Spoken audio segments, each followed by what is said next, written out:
So I was watching a video a couple of days ago, and the topic was about how what we're thinking about and focusing on affects our environment. It draws those things to us. And if our thought life is toxic, then we're attracting that which is toxic. So I started thinking about, okay, so what am I attracting? And I came up with nothing. I was like, nothing. I'm not attracting anything. It's like no one's drawn to me, and people are not coming to me, or just like, oh, you just have such a great vibe or whatever. I just wanted to come around you. I mean, nothing. And I'm like, wait, I'm attracting nothingness. So I started thinking and examining and considering my thought life. And I realized that my thoughts have been focused on like hopelessness and isolation and division and defeat and loneliness. So guess what I was attracting? You got it. Hopelessness, isolation, division, defeat, and loneliness. And I gotta admit, that did not occur to me till today. And I'm ashamed that me, as a believer, a follower, a disciple of Yeshua, that I just caught that. I didn't catch that until now. In Colossians 3:2, Paul teaches us to set our minds on things above and not to focus and not on the things here on earth. So I'm like, what does that mean?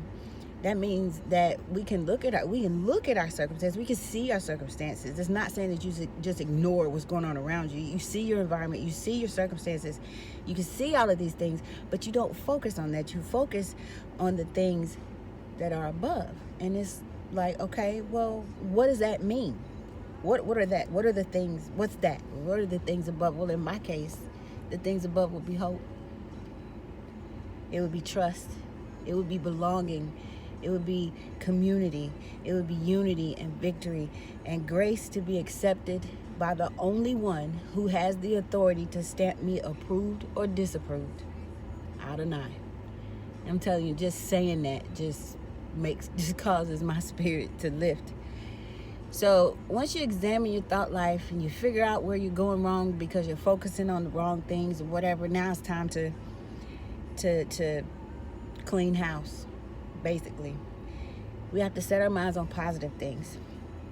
We have to set our minds on positive, good things, and these are the things that will attract.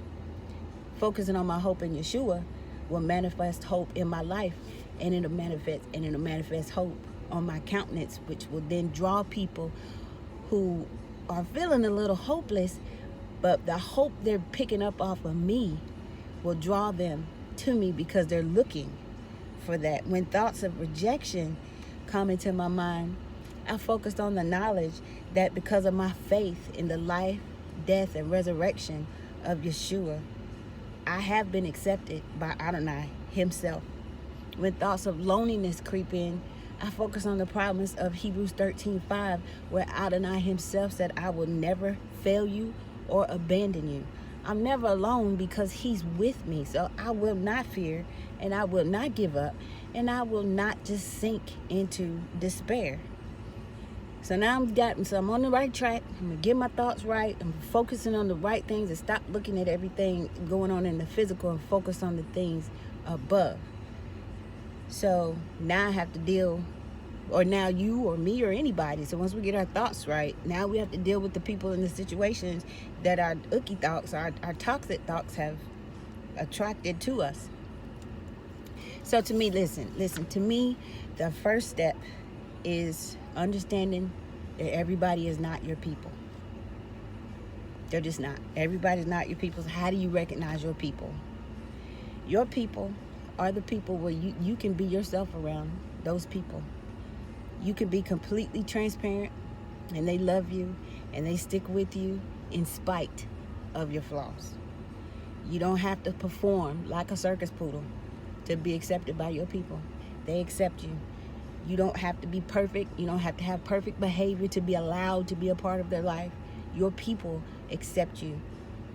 They just accept you. And you only have to be you. Your people lift your spirit just by talking to you. Just whenever you get around them, your spirit is lifted and you feel encouraged and strengthened. That's what your people will do for you. Your people's conversation will be edifying. It will be uplifting. It'll be correcting when you're going off in left field. Oh, I lost where I was at. Your people will listen to you gripe and complain about this, that, and the third, but they will not hesitate to correct you when you're wrong, and they won't let you stay in your pity party. They'll tell you to put on your big girl panties or whatever and get up and move on. Those are your people. So when you have figured out who your people are, keep those people. And you won't have many, and that's okay. You don't need a lot of people. You just need your people. And the rest of the people, you gotta let them go. Those people that treat you like an afterthought, that only come around or say something to you when they want something, those people that always got your name in their mouth, or you the topic of a conversation with other people that you're not even around and the conversation ain't good, those are not your people. You gotta let those people go. You gotta let those people go. And it doesn't matter if those people are blood or if you've known them since God made white thread. Doesn't matter. You gotta let them go because they're draining you. They're causing you so much pain because you can't be at peace, and you just get so upset and just inside when you just the thought about being around them. Those aren't your people. So you got to let those people go. I was looking at another video. I think her name is Chris Speaks. I'm not sure. I don't remember exactly. But she was talking about this topic right here about letting people go, and she mentioned something about how when you have those people, especially if they're close to you, they're really close to you, you just, but they don't, being around them causes you pain or anxiety or whatever.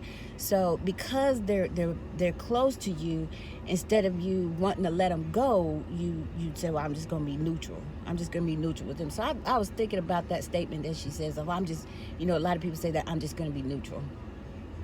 And I got to thinking about the manual transmission on a car.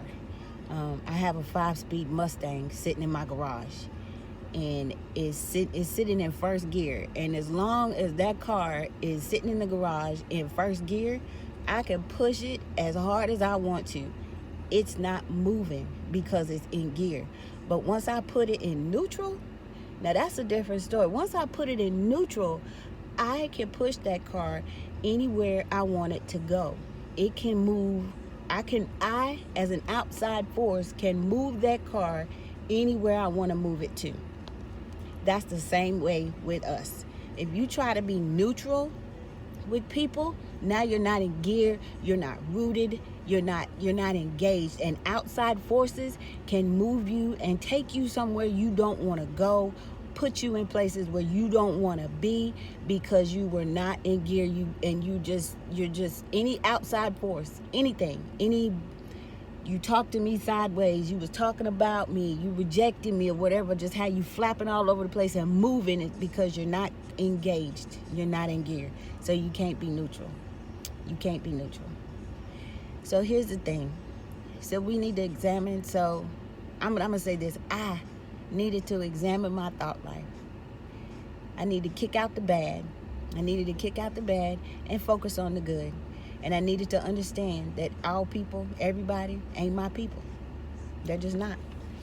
And then I have to understand, and that's okay though. There's nothing, and that's not to say that, that's something bad is difficult to deal with, but you have to if you want to move forward and you want to get through some stuff, to continue to grow, there's some pruning that goes on, and you have to understand, like I said, that if you've examined it and you figured out who your people are, those people that have been rock solid and stayed with you all this time, through all your mess, through all your temper tantrums and bad behavior and whatever, and they stuck with you, those are your people, and everybody else, You gotta let them go. You gotta let them go. So, so you can't look at your thought life. I'll check my thought life. Let me not just tell you what to do. Look at your thought life, examining it, and focusing on that which is good, which is edifying, which is uplifting, which is of good report. And look, and I know for a fact, because I've been doing this for a few days, and just changing the way I think about situations, about what's happening with my business, what's happening in my personal life or whatever. Instead of coming from a place of fear and defeat and worry, I changed my thoughts to think about the good, to think about the positive, and to say what God says about me, and about my life and my family and my business, what he says, and the things above what he says. That's what changes my thought process from being negative and defeated and pushing people away. It draws people to me because the hope is there.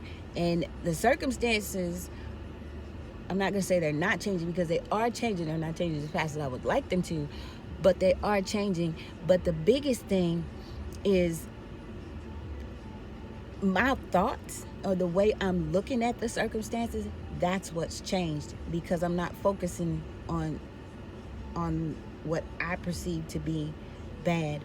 I'm focusing on the hope that he gives to me, because he's the one that's in control. So again, look at your thoughts, take a look around you and see what you're drawing to you. And if you're drawing things that cause you anxiety, that are disturbing your peace, that are making you feel hopeless, I encourage you to examine your thoughts and examine where your mind is going. And I promise you'll see a connection. Change your thought life. Recognize your people. Cut, sling, load on the rest. This is the end of the Car Chronicles. We'll be back tomorrow. Bye.